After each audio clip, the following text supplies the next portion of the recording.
Hoy leeremos la obra de Víctor Hugo, Los Miserables, página 387. 9. El hombre y el cencerro. Juan Valjean se dirigió al hombre que estaba en el jardín después de haber sacado del bolsillo el paquete de dinero que llevaba. El hombre tenía la cabeza inclinada y no le vio acercarse. Valjean se puso a su lado en 4 pasos y dijo: 100 francos. El hombre dio un salto y levantó la vista. 100 francos si me dais asilo por esta noche, dijo Valjean. La luna iluminaba su asustado semblante. Calla, sois vos, señor Magdalena, dijo el hombre. Ese nombre pronunciado a aquella hora oscura, en aquel solitario sitio, por aquel hombre desconocido, hizo retroceder a Juan Valjean. Todo lo esperaba, excepto esto. El que le hablaba era un viejo cojo y encorvado, vestido como un campesino. En la rodilla izquierda llevaba una rodillera de cuero de donde pendía un cencerro. No se distinguía su rostro, que estaba en la sombra. El hombre se había quitado la gorra y decía temblando: ah, Dios mío, ¿cómo estáis aquí, señor Magdalena? ¿Por dónde habéis entrado? Jesús, venís del cielo. Pero esto no es extraño. Si caéis alguna vez será de él. Pero ¿cómo es esto? No tenéis corbata, ni sombrero, ni levita. Sabéis que hubiera hecho pasar miedo a quien no os conociera, sin levita. Señor, Dios mío, se han vuelto locos los santos, pero ¿cómo habéis entrado aquí? El hombre hablaba con una volubilidad en que no descubría inquietud alguna. Sus palabras se alcanzaban una a otra. Hablaba con una mezcla de asombro y de sencilla honradez.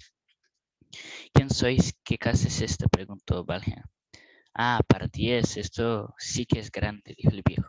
Soy el que ha sido colocado aquí por vos. Esta casa es la casa en que me habéis sido colocado. En que me habéis colocado. ¿Cómo? ¿No conocéis? No, dijo Juan Valjean. ¿Cómo me conocéis a mí? Me habéis salvado la vida, dijo el hombre. Entonces se volvió y iluminó su perfil un rayo de luna. Juan Valjean conoció al tío Fauchelevent. Ah, Dios, dijo Juan Valjean. ¿Sois vos? Sí, os conozco. Me alegro mucho, dijo el viejo en tono de reconvención.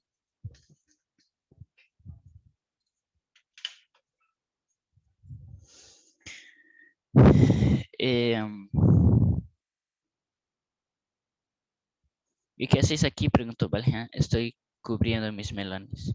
En efecto, el tío Fauchelevent tenía la mano, en el momento en que Juan Valjean se acercó a él, la punta de una estera que iba extendiendo sobre el melonar, y había ya colocado otras muchas en una hora que hacía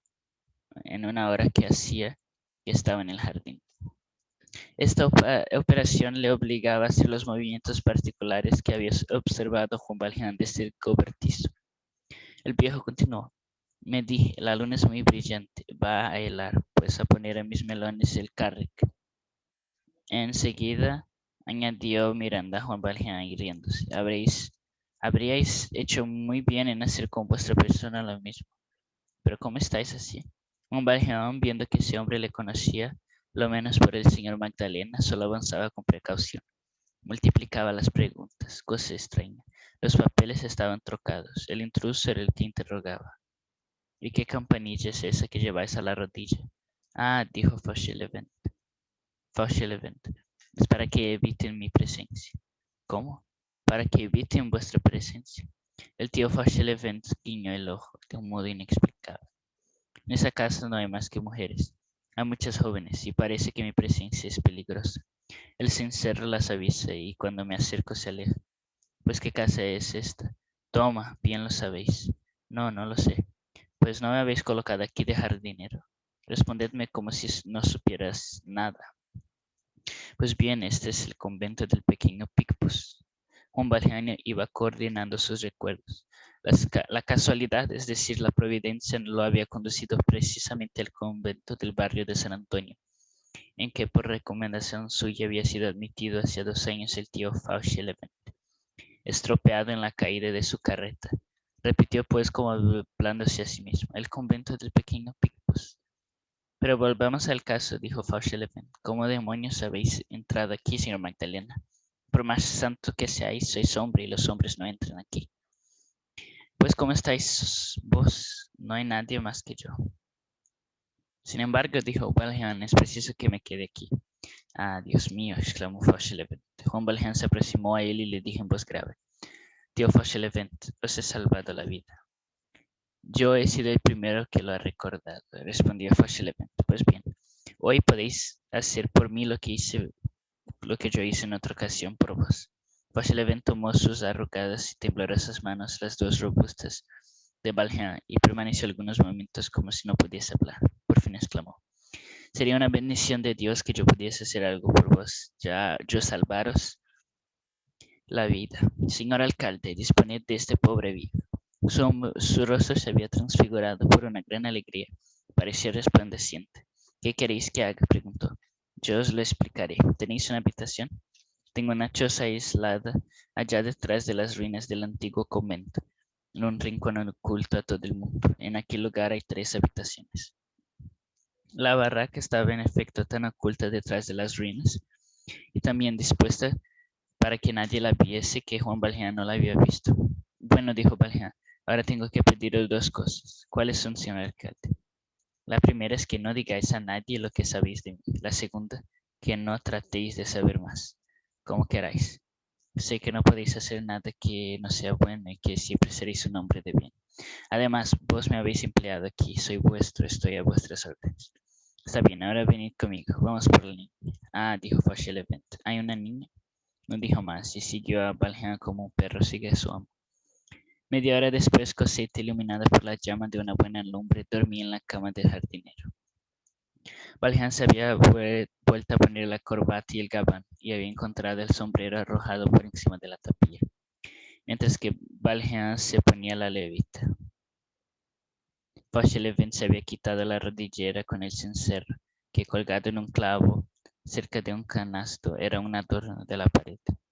Los 2 hombres se calentaban apoyados de codos en una mesa, en que Fauchelevent había puesto un pedazo de queso, pan de cebada y una botella de vino y 2 vasos. El viejo decía Valjean poniendo la mano en la rodilla: Ay, señor Magdalena, no me habéis conocido enseguida, salváis la vida a la gente y después la olvidáis. Oh, eso está tan mal. Ellos se acuerdan de vos, sois un ingrato. ¿Dónde se explica cómo Javert había espiado en vano? Los sucesos que acabamos de describir en orden inverso, por decirlo así, habían ocurrido en las condiciones más sencillas. Cuando Valjean, en la misma noche del día en que Javert le prendió, al lado del lecho mortuorio de Fantina, se escapó de la cárcel municipal de M. La policía supuso que había dirigido a París, porque París es un mare magnum donde todo se pierde y todo desaparece, en el seno del mundo, como en el seno del mar. No hay espesura que oculte a un hombre como la multitud. Lo que se ocultan lo sabe muy bien. Iban a París como a un abismo. Hay abismos que salvan. La policía lo sabe también. Y así es que buscan en París lo que ha perdido en otra parte. Buscó pues allí el ex alcalde de M. Javert fue llamado a París para que auxiliase a la policía en la persecución, y el celoso inspector ayudó en efecto mucho a perseguir a Valjean. El señor Chaboilez, secretario de la prefectura en tiempo del conde Anglés, se fijó en el celo e inteligencia de Javert, a quien ya había protegido, y consiguió que fuese incorporada a la policía de París. En ella se hizo varias veces, digámoslo, aunque la palabra parece extraña, honrosamente útil. Ya no acordaba de Valjean. Estos perros siempre en acecho olvidan al lobo de ayer por el lobo de hoy. Cuando en el mes de diciembre de 1823 el señor Magdalena solo avanzaba con precaución. No, perdón. Eh, eh, en el diciembre de 1823 leyó un periódico, cosa que no acostumbraba, pero como hombre monárquico quiso saber los pormenores de la entrada triunfal del príncipe generalísimo en Bayona. Cuando acabó el artículo le interesaba, llamó su atención en lo último de la plana un nombre, el nombre de Juan Valjean. El periódico anunciaba que el presidiario Juan Valjean había muerto y publicaba la noticia con tal formalidad que Javert no dudó un momento en creerla, limitándose a decir: ese es el mejor registro. Después dejó el periódico y no volvió a pensar más en ello. Algún tiempo después, la prefectura de Sena y Oisy pasó a la prefectura de París una nota sobre el robo de una niña, verificado, según decía esta nota, de una niña de 7 u 8 años, a 8 años, que había sido entregada por su madre a un posadero del país. Había sido robada por un desconocido. La niña respondía al nombre de Cosette y era hija de tal Fantina, que había muerto en el hospital, no se sabía cuándo ni dónde. Esta nota pasó por manos de Javert y le hizo reflexionar. El hombre de Fantina lo era muy conocido y recordaba que Juan Valjean le había hecho reír, pidiéndole un plazo de 3 días para ir a buscar la hija de la enferma. Recordó que Valjean había sido detenido en París por el momento que había la diligencia de Montfermeil, y algunos indicios habían hecho creer que era la segunda vez que subía en aquella diligencia, y que el día antes que había hecho una excursión por los alrededores de Montfermeil, porque no había sido visto en el pueblo, que tenía que ser en Montfermeil, no se había podido averiguar. Pero Javert lo adivinó entonces. Allí estaba la niña de Fantina.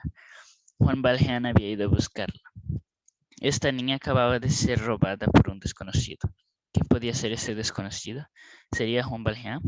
Juan Valjean había muerto. Javert, sin decir una palabra a nadie, tomó el carruaje del Plato de Estaño, callejón de Planchette, e hizo una viaje a Montfermeil. Creía encontrar allí una gran claridad y encontró una gran oscuridad. En los primeros días los Thénardier, desesperados, habían charlado. Habían hecho 1000 versiones de esta historia del rapto de la niña. De aquí provino la nota de la policía. Sin embargo, pasada la primera impresión, Thénardier, con su admirable instinto, había comprendido enseguida que no era conveniente molestar mucho al fiscal de su majestad, y que sus quejas sobre el rapto de Cosette tendrían por primer resultado atraer sobre sí y sobre muchos negocios algo turbio que tenían la penetrante mirada de la justicia. Los búhos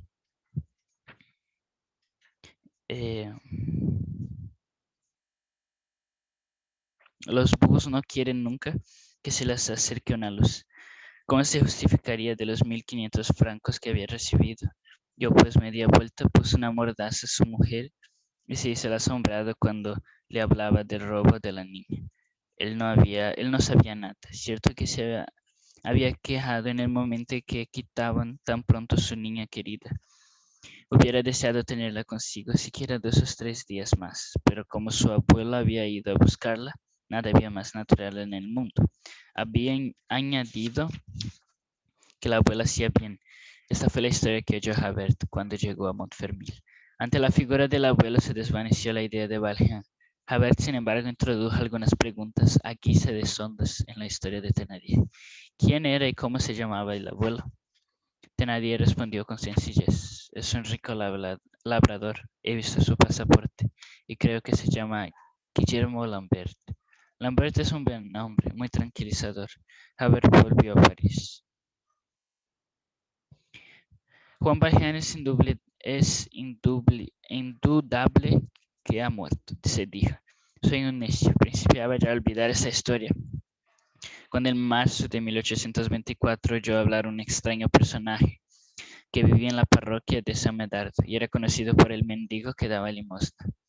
Era, según se decía, un rentista cuyo nombre no sabía nadie, que vivía solo con una niña de 8 años, que tampoco sabía decir otra cosa, sino que había venido de Montfermeil.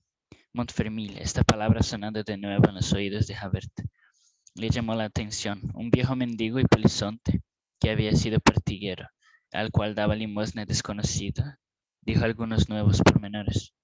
El rentista era un hombre muy huraño, no salía más que de noche, no hablaba a nadie más que a los pobres algunas veces. No permitía que nadie se le aproximase. Llevaba un levitón feo, viejo y amarillento, que valía muchos millones, porque estaba forrado de billete de banco.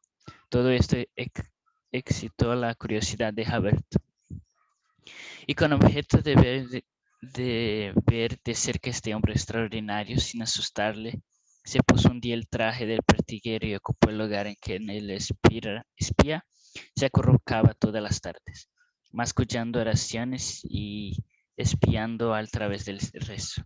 El individuo sospechoso se llegó en efecto a Javert disfrazado y le dio limosna.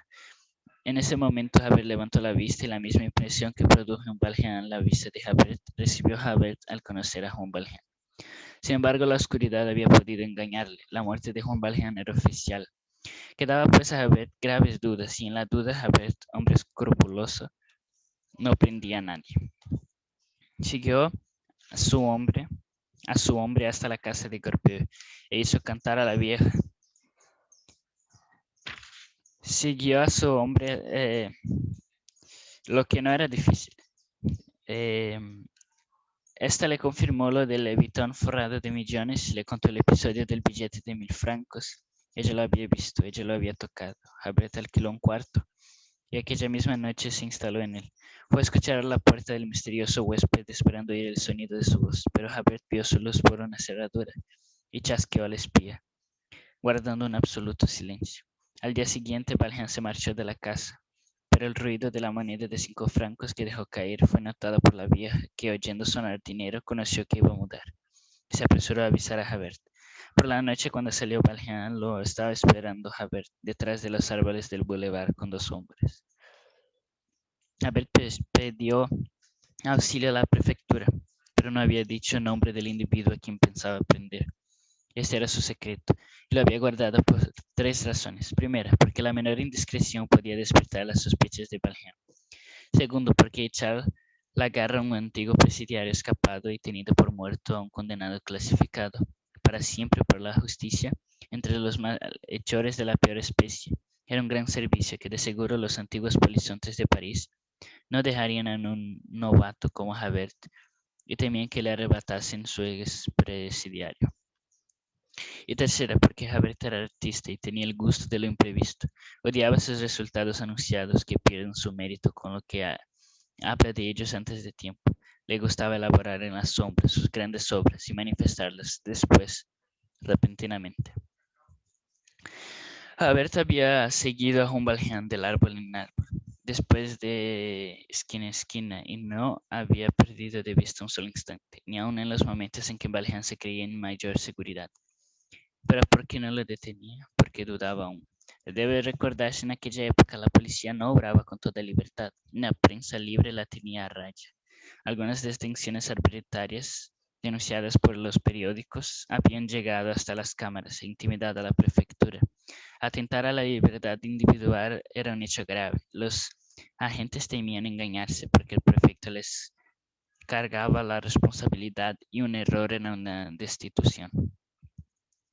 Figurémonos el que hubiera hecho en París este breve párrafo reproducido por 20 periódicos. Ayer un anciano de cabellos blancos, respetable rentista, que se paseaba con una niña de 8 años, nieta suya, fue detenido y conducido al depósito de la prefectura como desertor de presidio. Repitamos además que Javert tenía sus escrúpulos. Las objeciones de su conciencia se unían a las prevenciones del prefecto. Dudaba. Valjean volvía la espalda y marchaba en la oscuridad. La tristeza, la inquietud, la ansiedad, el cansancio, la nueva desgracia de verse obligado a ir de noche y a buscar la ventura un asilo en París para Cosette y para él, la necesidad de arreglar su paso al de una niña, todo eso había cambiado el modo de andar de Valjean y dado su cuerpo tal aspecto de senectud que la policía encarnada en Javert podía engañarse y se engañó. La imposibilidad de aproximarse mucho, su traje de preceptor emigrado, la declaración de Thénardier que le hacía abuelo de Cosette, la creencia de su muerte en el presidio aumentaba la incertidumbre que creía en el espíritu de Javert. Tuvo un momento en el proyecto de detenerse bruscamente a Valjean y pedirle sus documentos. Pero si aquel hombre no era Valjean, si no era un honrado rentista, sería probablemente algún bribón profundamente versado en la oscura trama de los crímenes de París, algún jefe de una partida peligrosa que daba limosna para ocultar sus mañas. Costumbre ya antigua, tendría sin duda compañeros, cómplices y refugios para ocultar. Las vueltas y rodeos que daba parecían indicar que no era un buen hombre. Detenerle de pronto era matar la gallina de los huevos de oro. Por otra parte, qué inconveniente había en esperar. Abed estaba muy seguro que no se le escaparía. Le seguía pues bastante perplejo, haciéndose una porción de preguntas acerca del personaje enigmático. Solamente al llegar a la calle Pontoise y a favor de la viva luz que salía de una taberna, fue cuando conoció sin duda alguna a Juan Valjean. Hay en el mundo dos clases de seres que se estremecen profundamente: la madre que encuentra a su hijo perdido y el tigre que encuentra a su presa. En aquel momento Javert sintió que este estremecimiento profundo, así que tuvo seguridad que aquel hombre era Juan Valjean, el terrible presidiario. Observó que en su persecución no le acompañaban más que dos personas y pidió un refuerzo al comisario de policía de la calle de Pontoise. Antes de coger un palo de espina es preciso ponerse los guantes. El tiempo que para esto se detuvo y un rato que hizo alto en la encrucijada Rolla para dar instrucciones a sus agentes le hicieron perder la pista, pero conoció enseguida que Juan Valjean trataría de poner el río entre él y sus perseguidores. Inclinó la cabeza y reflexionó un momento, como un sabueso que olfatea la tierra para descubrir la senda, y con un poderoso instinto se fue derecho al puente de Austerlitz. Con dos palabras que habló el guarda se puso al corriente. ¿Habéis visto pasar a un hombre con una niña? Le he hecho pagar 2 sueldos, dijo el guarda. Javert entró en el puente en el momento oportuno para ver a Juan Valjean al otro lado del río, atravesando con Cosette de la mano un espacio iluminado por la luna. Debe entrar en la calle del Camino Verde de San Antonio. Se acordó del callejón sin salida de Genrot, puesto que allí una trampa y la única salida de la calle de Droit-Moi a la calle de Picpus. Le cogió las vueltas, como dicen los calzadores, y envió enseguida a uno de sus agentes para que guardase esta salida. Vio una patrulla que volvía al cuerpo de guardia del Arsenal. Le pidió auxilio y se hizo escoltar por ella. En este juego soldados son triunfos. Los soldados son para todo. Para acercar al jabalí es preciso ciencia de montería y muchos perros. Combinado todo esto de esta manera, teniendo a Juan Valjean cogido en el callejón por la derecha, su agente por la izquierda y él por detrás como un polvo de tabaco. Y por el detrás tomó un polvo de tabaco. Después se puso a gozar. Tuvo un momento de alegría infernal. Dejó ir a su presa delante de él, en la confianza de que le tenía segura, deseando retardar todo lo posible el momento de echarle la mano, gozando en tenerla cogida y verla libre, y cubriéndola con la mirada voluptuosa de la araña que deja volar la mosca, del gato que deja correr al ratón. La araña y la garra tienen una sensualidad horrible, que goza con los movimientos confusos de la bestia aprisionando en su tenaza. ¿Qué placer encierra esta opresión? Javert gozaba en aquel momento. Las mallas de su red estaban sólidamente unidas. Tenía seguridad del triunfo. Ya no tenía que hacer más que cerrar la mano. Iba de tal modo escoltado que era imposible la idea de resistencia, cualesquiera que fuesen la energía, vigor y desesperación de Valjean.